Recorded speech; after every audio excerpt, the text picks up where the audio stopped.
Dok, tolong berikan kepada kami motivasi agar kuat menghadapi penyakit lupus yang sangat berat ini.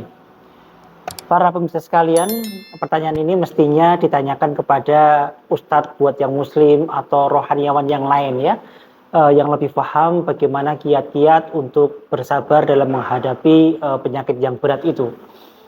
Tetapi ada beberapa hal yang ingin saya sampaikan kepada para pemirsa sekalian supaya menguatkan hati kita ya. Terutama buat yang beragama muslim, mesti kita pahami ada beberapa kaidah di dalam Islam tentang musibah berupa penyakit ini.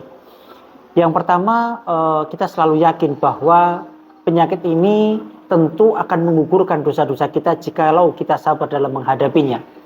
Dikatakan dalam sebuah hadis qudsi, Allah Subhanahu wa taala berfirman, jikalau Allah itu menghendaki kebaikan kepada seseorang, maka Allah akan timpakan musibah kepada orang tersebut. Baik itu berupa penyakit, berupa kegundahan hati, berupa kemiskinan, berupa kematian anak yang dicintainya, atau jikalau dengan itu semua kok dosanya belum juga habis, karena Allah akan gugurkan nih dosa-dosa orang-orang yang ditimpa musibah tadi itu. Maka Allah akan sakitkan ketika sakaratul maut, sehingga ketika dia menghadap Allah kelak sudah bersih dari dosa-dosanya.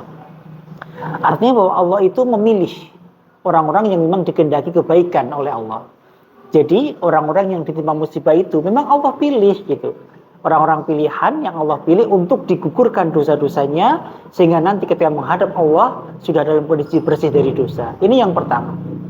Dan dalam hadis yang lain juga disampaikan, tidaklah Allah memberikan musibah kepada seorang kecuali Allah akan gugurkan dosa-dosanya. Walaupun itu hanya seperti duri yang menusuk kepada kakinya ataupun lebih ringan dari itu, Allah akan gugurkan dosa-dosanya. Ini mungkin yang pertama perlu kita yakini sehingga kita menjadi tenang bahwa Allah sudah memilih kita nih, orang yang sakit, untuk digugurkan dosa-dosanya. Kemudian yang kedua, kita tahu bahwa banyak sekali orang-orang yang diberikan cobaan dengan kesehatan, dengan kekayaan. Semakin kaya seseorang, semakin sehat seseorang, semakin jauh dia dari Allah Subhanahu wa taala. Maka kita bersyukur kepada Allah bahwa Allah memberikan kita ujian penyakit ini sehingga kita menjadi lebih dekat dengan Allah Subhanahu wa taala. Ketika kita merasakan sakit, kita ingat ada Allah. Ketika kita merasakan gundah hati kita ingat ada Allah. Kita semakin dekat dengan Allah. Coba bayangkan kalau kita itu tidak pernah diberikan sakit, maka tentu kita akan semau kita sendiri hidup di dunia ini tanpa tahu bahwa ada Allah yang maha mencabut kesehatan kita. Kemudian yang ketiga, Bapak Ibu sekalian, tahu tidak ada satu pahala yang dia sangat besar sekali di Allah Subhanahu wa taala tapi sering kita remehkan, yaitu pahala sabar. Dikatakan dengan sangat jelas, barang siapa yang bersabar atas musibah dari Allah Subhanahu wa taala, maka Allah malu menegakkan timbangan amal baginya. Artinya apa? Ketika besok di padang mahsyar, semua orang ditimbang amalnya, kemudian mereka antri dari manusia yang paling pertama hidup sampai dengan manusia yang paling akhir. Berapa lama mereka antri? 300.000 tahun lebih, kata Rasulullah SAW. Hanya untuk antri ditimbang. Tapi tiba-tiba ada orang yang berjalan lenggang kangkung melewati mereka semua tanpa harus antri. Mereka langsung masuk surga. Siapa mereka?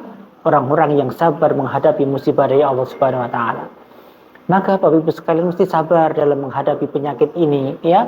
Nikmati penyakitnya, selalu bersyukur kepada Allah Subhanahu wa taala karena pahalanya bi khairi hisab, tanpa batas sama sekali dari Allah Subhanahu wa taala. Mudah-mudahan ini bisa membuat kita menjadi lebih tenang ya dalam menghadapi penyakit-penyakit kita ini, dan ingat bahwa ketenangan kita, kemudian jauh dari rasa gundah, dari rasa sedih, itu merupakan obat yang paling penting ya, apalagi penyakit-penyakit autoimun.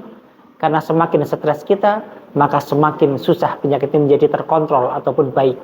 Tapi semakin kita sabar, semakin kita senang, semakin kita merasa bersyukur kepada Allah Subhanahu wa taala, maka semakin cepat penyakitnya akan bisa kita kontrol dan kita bisa hidup seperti orang-orang normal yang lainnya.